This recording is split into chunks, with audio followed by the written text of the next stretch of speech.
Well, I made it back to Arizona. Let's talk about bears for a minute.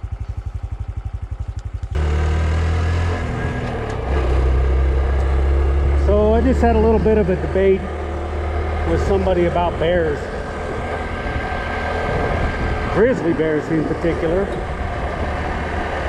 It really kind of pertains to all bears. You know, there's a pretty good fight going on up in the northern states. Ooh, that little guy almost got run over. You know, we're talking Idaho, Montana, Wyoming, Colorado. I guess maybe Oregon, I'm not sure. About the grizzly population. Now, throughout my life, I always thought that there were grizzlies. You know, I mean, I knew there were grizzlies in Alaska, and there was a few of them around Yellowstone, kind of protected around Yellowstone. You know, they keep a few of them around. Nah, that's not the deal at all. So when I was up in Idaho, I ran into a forest ranger,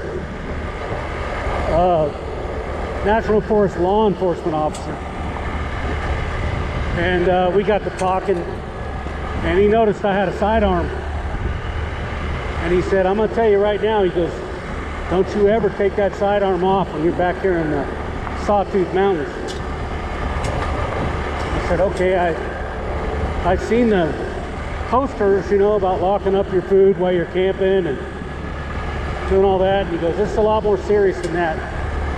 He said, "We have thousands of grizzlies out here in Idaho, and they're thick as fleas." All right. So fast forward beyond that, I take off, go through Montana, and I talk to people about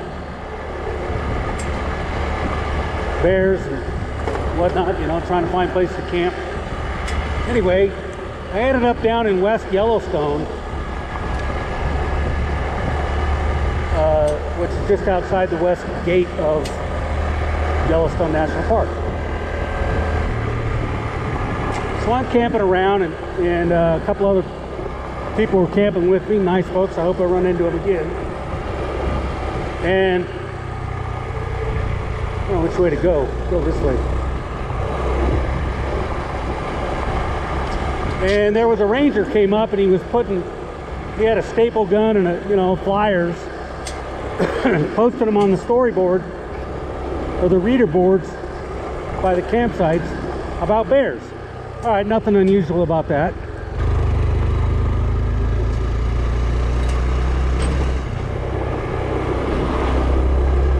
Nothing unusual about that. So I'm talking to the guy, and I find out, you know, he discloses to me that he's a bear biologist, and he's from Bozeman. Now, that's a couple hours away, you know, I mean, I thought that was kind of odd, because I'm thinking, well, they got rangers around here too that could put flyers up. Why are you coming all the way down here to do that? Well, for the 14 days I was camping out there, I ran into that guy 3 times. And all 3 times, he had a telescope, and he was scouring the mountains, right? So I didn't really ask him. I don't know what a bear biologist does. Check out bears, I guess, you know, do whatever they do. I didn't think anything of it until a week after I left, and the woman was a beautiful young woman. She was 48. Name was Amy Anderson, I believe. Amy Anderson, if that's how you pronounce it. And she was killed by a grizzly. A quarter mile from where I had just been camping for 14 days. And a grizzly ate her. Ooh, there's a deer.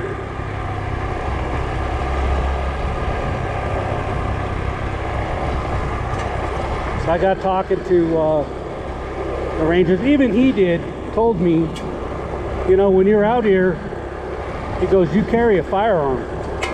Now, to be fair, he did tell me buy some bear spray, okay? Any ranger is going to tell you, go buy some bear spray. And here's the deal, you get Bob Wells videos and stuff, one talked about bear spray and, you know, and all that stuff, and that's all fine. There is a huge difference between the reasoning for having bear spray and having a firearm. And one is a menacing bear versus an attacking bear. I've had 3 close encounters with bears in my life. One of them was pretty serious. I've had a 350-pound black bear about 4 feet from me. That was pretty serious, but that wasn't the most serious.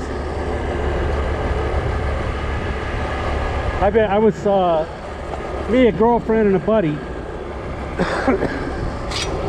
We're backpacking from Lake Tahoe to Yosemite on the Pacific Crest Trail. And we were about 2 days into this hike, and we had dropped down into a bowl. And I'm bringing up the rear, my girlfriend's up in front, my buddy's up in front of her, and we're spaced out about 10 feet apart. Or 10 yards, I should say. So about 30 yards, there's 3 of us hiking in a line. And all of a sudden we hear sticks and rocks snapping and breaking. And I turn and here comes it had to be about a 400-pound black bear running down the mountain right at us. Now, none of us ran, but everybody kind of scattered. If you know what I mean. You know, it startled all of us.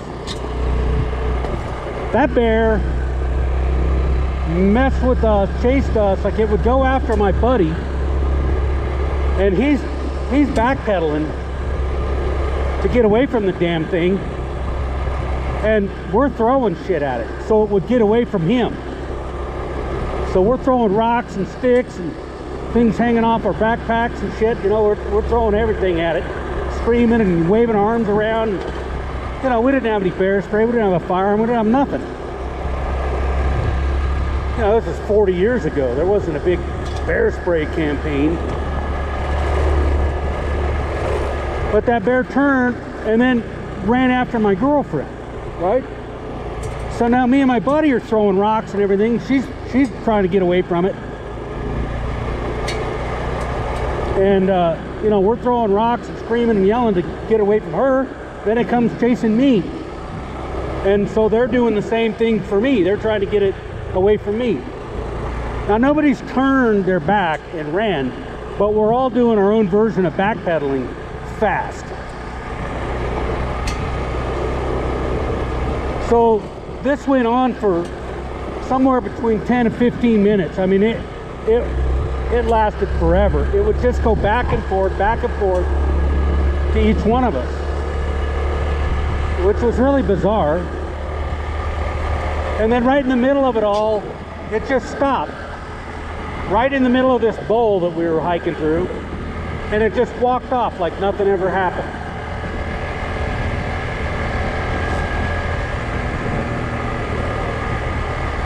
I never liked bears after that. I mean, they're pretty. They're, you know, they're a magnificent animal. They're cool. Don't want to go around killing them or anything. But things are getting out of hand. You got the animal activists, the environmentalists, frickin' every wacko activist out there in the world saying all kinds of shit. But I gotta speak up, man. This is RV Freedom Channel.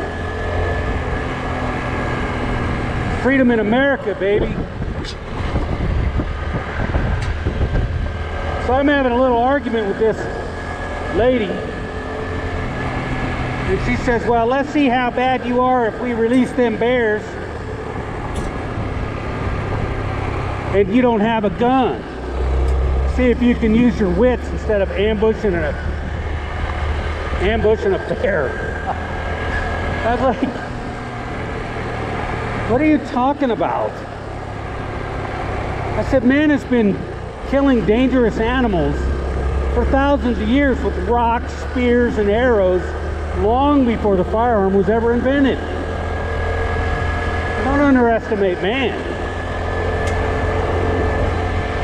Problem is, man, that's a beautiful day out here. Problem is, you know, there's been, actually I started looking up the numbers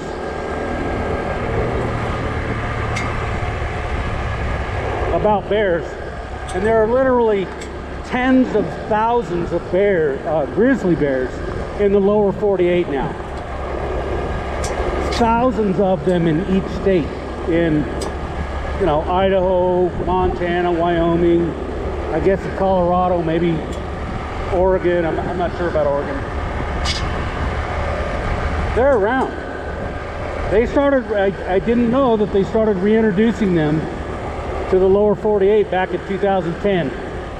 And since they have no predator, their numbers are exploding.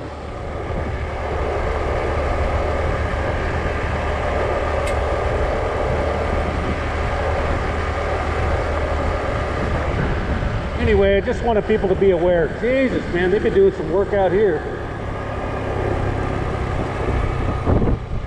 I wanted people to be aware, and there's, you know, most people don't want to talk about firearms on their channel. It kind of brings up a big old shitstorm or whatever.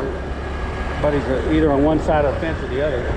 But the reality is, most people I know, shit, damn near everybody I know, carry some sort of firearm in their RV or they carry it on their person.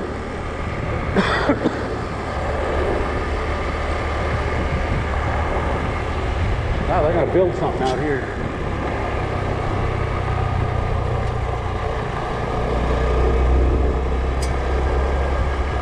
So if you're thinking of RVing and you're taking off in your motorhome or you're taking off or whatever, you may think about bringing a large enough handgun that would stop a bear. Most people would think, you know, a 44 Magnum or a 454 Casull or something, you know, some big monster gun like that. Shit. What the hell of a rock. But a lot of people are opting today for a higher capacity 10 millimeter. It's got about 700 foot-pounds of energy, and you got 15 rounds on tap.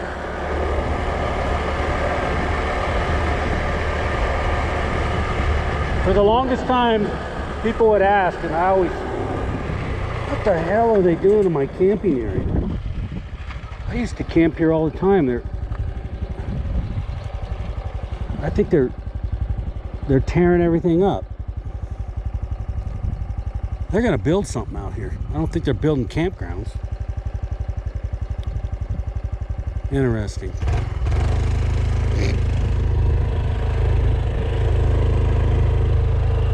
So for the longest time, I used to tell people, you know, for many years, I carried a snub-nose 38 revolver. And I said, you know what, the good thing about that is it's effective. And if you have a predator or some kind of animal around, they're loud. So if you got something that can't fire a round off in the dirt, maybe a bobcat or a mountain lion, they'll run away. Yeah, I'm not thinking that anymore after that deal. Learning about all the grizzlies. I love to camp in the mountains. And I do it all the time.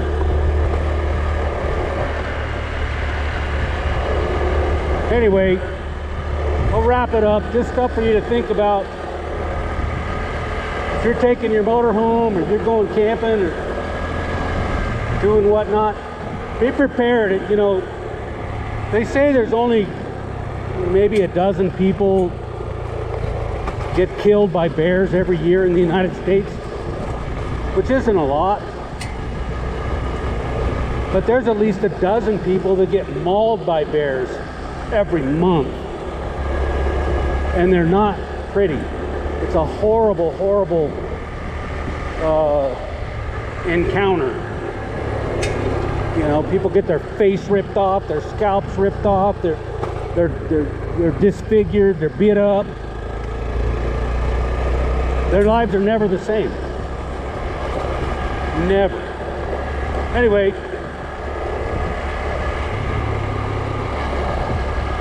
I'm back in Arizona, enjoying the day. Probably be around here for a few weeks. Kind of feels good to be home. So that's my little deal on bears. Take it for what it's worth.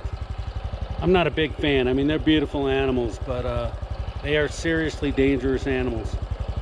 A man was killed in Prescott just a couple of months ago. Prescott, Arizona. Big black bear took that guy right out of a lawn chair and dragged him 75 yards and ate him. Began to eat him. The only thing that stopped that was a neighbor with a rifle, but it killed him. Don't underestimate bears. For the people that are full-time nomading, or the people that are just you know, at home and you got a camper or an RV or motorhome or whatever, and you go out to the mountains. We don't want to go out and harm bears, but be prepared.